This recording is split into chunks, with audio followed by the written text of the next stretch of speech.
আসসালামু আলাইকুম। দুপুর ২টার শীর্ষ সংবাদে স্বাগত জানাচ্ছি আমি শাহনাজ পারভীন। গুরুত্বপূর্ণ সফরে ঢাকায় আসছেন অস্ট্রেলিয়ার পররাষ্ট্রমন্ত্রী। তরুণদের উদ্যোক্তা হিসেবে গড়ে তুলতে কাজ করছে সরকার, প্রধানমন্ত্রী। সন্ধ্যার মধ্যে ৬০ কিলোমিটার বেগে ঝড়ের শঙ্কা। হাতে লাঠি নিয়ে অটোরিকশা চালকদের সড়ক অবরোধ। ১১ বছর পর আবারও এভারেস্ট চূড়ায় বাংলাদেশ। ধেয়ে আসছে ভয়ঙ্কর ঘূর্ণিঝড় রেমাল। যুব মহিলা লীগ নেতা ফাতেমাকে স্থায়ী বহিষ্কার। কোভিশিল্ডের মতোই ভয়ঙ্কর পার্শ্ব প্রতিক্রিয়া কোভ্যাক্সিনের টিকায়। রাজধানীতে স্বেচ্ছাসেবক লীগের দুপক্ষের সংঘর্ষ, ছাত্রলীগ কর্মী নিহত। সাগরে ৬৫ দিন মাছ ধরায় নিষেধাজ্ঞা, দুশ্চিন্তায় জেলেরা। মোদি বাংলাদেশ থেকে শিক্ষা নিয়ে ভারতে নির্বাচনের চেষ্টা করছেন, কেজরিওয়াল। ব্রিটেনে শিশুর নাম মোহাম্মদ রাখার হিড়িক।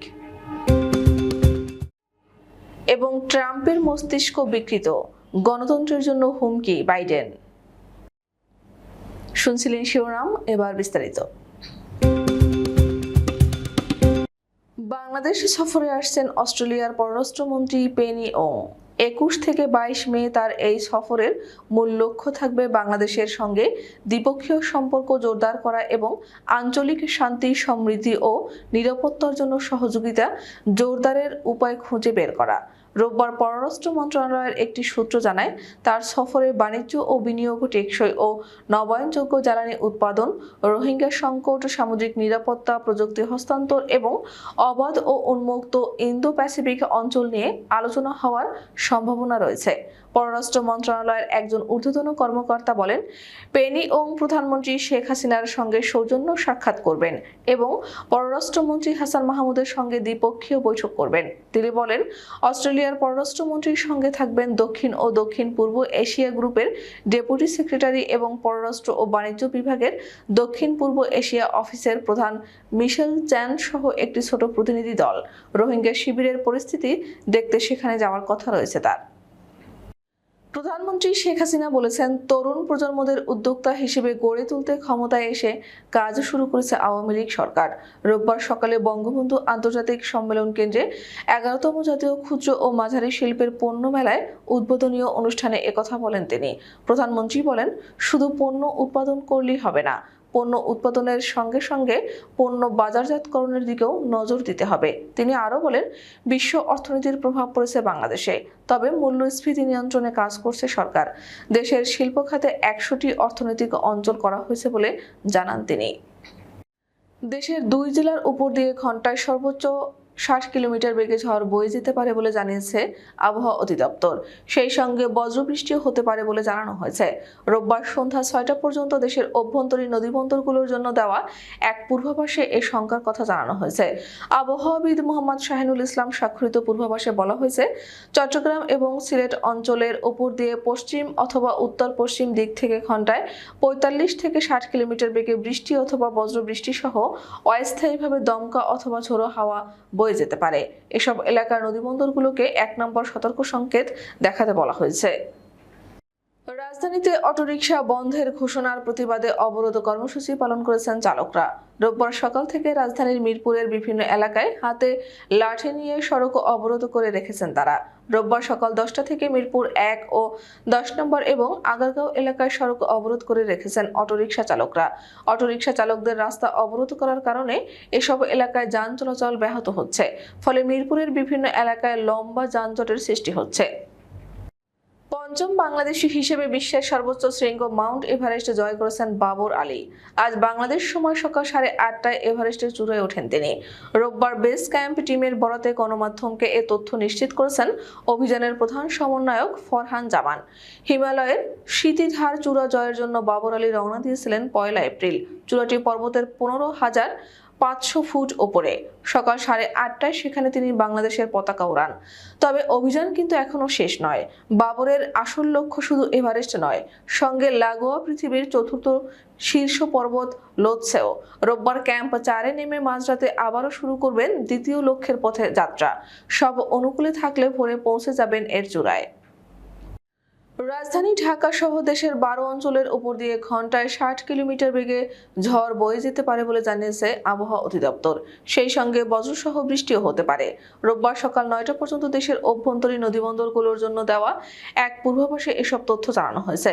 পূর্বাভাসে বলা হয়েছে, টাঙ্গাইল, ঢাকা, ফরিদপুর, যশোর, খুলনা, বরিশাল, পটুয়াখালী, কুমিল্লা, নোয়াখালী, চট্টগ্রাম, কক্সবাজার ও সিলেট অঞ্চল সমূহের উপর দিয়ে পশ্চিম অথবা উত্তর পশ্চিম থেকে ঘন্টায় 45 থেকে 60 কিলোমিটার বেগে বৃষ্টি অথবা বজ্রবৃষ্টি সহ অস্থায়ীভাবে দমকা অথবা ঝোড়ো হাওয়া বয়ে যেতে পারে। এদিকে চোখ রাঙিয়ে দিচ্ছে ঘূর্ণিঝড় রেমাল। আশঙ্কা করা হচ্ছে আইলা এবং আমফানের মতো শক্তিশালী হতে পারে রেমাল। 25শে মের পর যে কোনো সময় আছড়ে পড়তে পারে ঘূর্ণিঝড়টি। তবে ঠিক কোন অঞ্চলে ঘূর্ণিঝড়টি আঘাত হানতে পারে তা এখনই নিশ্চিতভাবে বলা যাচ্ছে না। সদর উপজেলা যুব মহিলা লীগের আহ্বায়ক এবং আসন্ন উপজেলা নির্বাচনের চেয়ারম্যান পদপ্রার্থী ফাতেমা আনোয়ারকে সংগঠন থেকে স্থায়ীভাবে বহিষ্কার করা হয়েছে। যুব মহিলা লীগের কেন্দ্রীয় কমিটির সিদ্ধান্ত অনুযায়ী শনিবার তাকে বহিষ্কার করা হয়। এর আগে শুক্রবার যশোর জেলা আওয়ামী লীগে ফাতেমা আনোয়ারের বিরুদ্ধে সাংগঠনিক ব্যবস্থা গ্রহণের সুপারিশ করে। প্রধানমন্ত্রীর জামাতাও বিএনপি করেন। ফাতেমা আনোয়ারের এমন বক্তব্যের ভিডিও সামাজিক যোগাযোগ মাধ্যমে ভাইরাল হওয়ায় তার বিরুদ্ধে এই পদক্ষেপ নেওয়া হলো। বাংলাদেশ যুব মহিলা লীগের সভাপতি ডেইজি সারোয়ার ও সাধারণ সম্পাদক শারমিন সুলতানা লিলির সই করা প্রেস বিজ্ঞপ্তিতে জানানো হয়, বাংলাদেশ যুব মহিলা লীগ কেন্দ্রীয় কার্যনির্বাহী সংসদের জরুরি সভার সিদ্ধান্তে মোতাবেক জানানো যাচ্ছে যে সংগঠন বিরোধী ও শৃঙ্খলা পরিপন্থী কার্যক্রমে জড়িত থাকার অভিযোগে যশোর জেলার অন্তর্গত সদর উপজেলা শাখার আহ্বায়ক ফাতেমা আনোয়ারকে বাংলাদেশ যুব মহিলা লীগ থেকে স্থায়ীভাবে বহিষ্কার করা হলো। করোনা ভাইরাসের সেই ভয়াবহতা এখন আর নেই, কিন্তু ঘুরে ফিরে আবারও আলোচনায় করোনার টিকা। কিছুদিন আগেই কোভিশিল্ডের টিকায় পার্শ্ব প্রতিক্রিয়ার কথা জানা গিয়েছিল। তবে শুধু কোভিশিল্ড নয়, ভয়ঙ্কর পার্শ্ব প্রতিক্রিয়া রয়েছে কোভ্যাক্সিনের টিকায়ও। আর বিস্ফোরক এই দাবি করেছেন ভারতের বেনারস হিন্দু বিশ্ববিদ্যালয়ের গবেষকরা। এই টিকা নেওয়া ব্যক্তিদের উপর 1 বছর ধরে পর্যবেক্ষণ চালিয়েছেন তারা। আর তারপরই সামনে এসেছে ভয়ঙ্কর পার্শ্ব প্রতিক্রিয়ার তথ্য। গত বৃহস্পতিবার এক প্রতিবেদনে এই তথ্য জানিয়েছে ভারতীয় সংবাদ মাধ্যম হিন্দুস্তান টাইমস। প্রতিবেদনে বলা হয়েছে, কোভ্যাক্সিন নিয়েছেন এমন 30% রোগীদের মধ্যে টিকার ভয়ঙ্কর পার্শ্ব প্রতিক্রিয়া দেখা গেছে বলে বেনারস হিন্দু বিশ্ববিদ্যালয়ের গবেষকরা দাবি করেছেন। যদিও ওই দাবি নাকচ করে দিয়েছে কোভ্যাক্সিনের প্রস্তুতকারক সংস্থা ভারত বায়োটেক।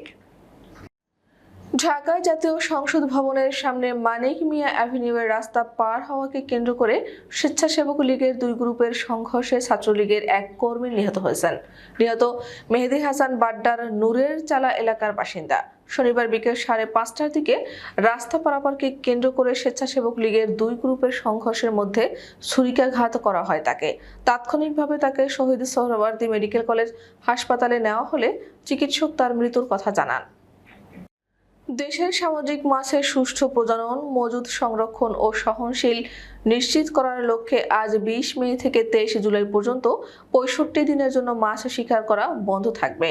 বঙ্গোপসাগরে একচ্ছত্র অর্থনৈতিক এলাকায় সকল যান্ত্রিক, অযান্ত্রিক নৌযান এবং বাণিজ্যিক ট্রলার দিয়ে মাছ, চিংড়ি ও চিংড়ি জাতীয় মাছ আহরণ কার্যক্রম নিষিদ্ধ করা হয়েছে। এ অবস্থায় জেলে পাড়ায় হাহাকার শুরু হয়ে গেছে। এমনিতেই জেলেদের জালে ধরা পড়ছে না ইলিশ। এমন অবস্থায় উৎকণ্ঠায় উপজেলার কয়েক হাজার জেলে। বিশেষজ্ঞদের মতে, জলবায়ু পরিবর্তনের প্রভাব, বৃষ্টি না হওয়া, তাপমাত্রার কারণে সাগর নদীর পানি গরম থাকায় ইলিশ তো দূরের কথা, গত 2 মাস ধরে জালে মাছ ধরা পড়ছে না। জেলেদের এমন দুঃসময়ের মধ্যেই মরার উপর খরার ঘা হয়ে আজ সোমবার থেকে শুরু হয়েছে সাগরের সব ধরনের মাছ ধরার উপর 65 দিনের নিষেধাজ্ঞা। এই সময়ে সংসারের খরচ, দাদন ও ঋণের টাকার জোগাড় হবে কোথা থেকে, এই নিয়ে দুশ্চিন্তায় পড়েছেন জেলেরা। সদ্য কারামুক্ত দিল্লির মুখ্যমন্ত্রী ও আম আদমি পার্টির প্রধান অরবিন্দ কেজরিওয়াল বলেছেন, ভারতের বর্তমান ক্ষমতাসীন প্রধানমন্ত্রী নরেন্দ্র মোদী বাংলাদেশ, পাকিস্তান ও রাশিয়া স্টাইলে ভোট করতে চাইছেন। এভাবে ভোট করে ক্ষমতায় বসা কাপুরুষতার নিদর্শন। জানা যায়, বাংলাদেশ ও পাকিস্তান থেকে শিক্ষা নিয়ে প্রধানমন্ত্রী নরেন্দ্র মোদী ভারতে নির্বাচন করার চেষ্টা করছেন বলে মন্তব্য করেছেন দিল্লির মুখ্যমন্ত্রী ও আম আদমি পার্টির প্রধান অরবিন্দ কেজরিওয়াল। শুক্রবার মুম্বাইয়ের বান্দ্রা কুর্লা কমপ্লেক্সে বিরোধী জোট ইন্ডিয়ার এক সমাবেশে বক্তৃতাকালে এই মন্তব্য করেন তিনি। খবর ইন্ডিয়া টুডে। দিল্লির মুখ্যমন্ত্রী কেজরিওয়াল বলেন, বাংলাদেশে কিছুদিন আগে নির্বাচন হয়েছে, সব বিরোধী নেতাকে গ্রেফতার করা হয়েছিল এবং নির্বাচনে শেখ হাসিনা জয়ী হয়েছেন। নাম মোহাম্মদ বোল রেমন। নাম মোহাম্মদ বোল, যে নাম নিয়ে চাঁদ সিতারা আসমানে খায় দোল। মোহাম্মদ নামটি যেন মনে প্রশান্তি নিয়ে আসে, তাই মুসলিম বিশ্ব তো বটেই, এখন ব্রিটেনেও সবচেয়ে জনপ্রিয় নামের তালিকায় শীর্ষে রয়েছে মোহাম্মদ। শনিবার সরকারি তথ্য ঘেঁটে এমন সংবাদ প্রকাশ করেছে ব্রিটিশ সংবাদ মাধ্যম বিবিসি। বিবিসির খবরে বলা হয়েছে, দেশটির নতুন রাজা চার্লসের নাম মাঝখানে ছেলে শিশুদের জনপ্রিয় 100 নামের তালিকায় স্থান করে নিয়েছিল, কিন্তু এখন আর আগের অবস্থানে নেই এই নামটি। ব্রিটেনে ইউরোপীয় স্টাইলের নামের পাশাপাশি ধর্মীয় নাম রাখার প্রবণতাও বাড়ছে। ইংল্যান্ড ও ওয়েলসে শিশুদের সবচেয়ে জনপ্রিয় নামের তালিকায় এখনও শীর্ষে রয়েছে অলিভিয়া ও নোয়া। এছাড়া ফ্রেঞ্চ নাম ওটিলিয়ে ও এলোডিয়ে, গ্রিক অফেলিয়া ও আইরিশ মেইভের মতো নাম মেয়ে শিশুদের ক্ষেত্রে জনপ্রিয়তা অর্জন করেছে। 2022 সালে ইংল্যান্ড ও ওয়েলসের জনপ্রিয় নামের তালিকা ঘেঁটে এমন চমকপ্রদ তথ্য পাওয়া গেছে। আসন্ন প্রেসিডেন্ট নির্বাচন কেন্দ্র করে আবারও যুক্তরাষ্ট্রের প্রেসিডেন্ট জো বাইডেন ও সাবেক মার্কিন প্রেসিডেন্ট ডোনাল্ড ট্রাম্পের মধ্যে বাকযুদ্ধ দেখা গেল। শনিবার জর্জিয়া অঙ্গরাজ্যে নির্বাচনী প্রচারে গিয়ে বাইডেন বলেন, ট্রাম্প একজন বিকৃত মস্তিষ্কের মানুষ। অন্যদিকে রোববার টেক্সাসের ডালাসের একটি অনুষ্ঠানে বাইডেনকে জটিল ও মার্কিন গণতন্ত্রের জন্য হুমকি বলে দাবি করেন ট্রাম্প। প্রেসিডেন্ট প্রার্থী হিসেবে যুক্তরাষ্ট্রের রাজনীতিতে শক্তিশালী ন্যাশনাল রাইফেল অ্যাসোসিয়েশনের অনুমোদন পেয়েছেন ডোনাল্ড ট্রাম্প। শনিবার হাজার হাজার এনআরএ সদস্যদের উদ্দেশ্য দেওয়া এক ভাষণে তিনি বলেন, আমাদের দেশের ইতিহাসে সবচেয়ে বাজে প্রেসিডেন্ট হলেন বাইডেন। এই ডেমোক্র্যাট নেতার মধ্যে ভালো কিছু নেই। আমাদের পরবর্তী রাত 10টার শীর্ষ সংবাদ দেখার আমন্ত্রণ জানিয়ে এখনকার মতো বিদায় নিচ্ছি। দর্শক, ভিডিওটি শেষ পর্যন্ত দেখার জন্য আপনাকে অসংখ্য ধন্যবাদ। নিত্য নতুন সংবাদ পেতে আমাদের ইউটিউব চ্যানেলটি সাবস্ক্রাইব করুন ও নিয়মিত নোটিফিকেশন পেতে বেল বাটনটি ক্লিক করুন এবং আমাদের ফেসবুক পেজটিতে লাইক করুন। এছাড়াও আমাদের ভিডিওতে লাইক দিয়ে শেয়ার করুন। আল্লাহ হাফেজ।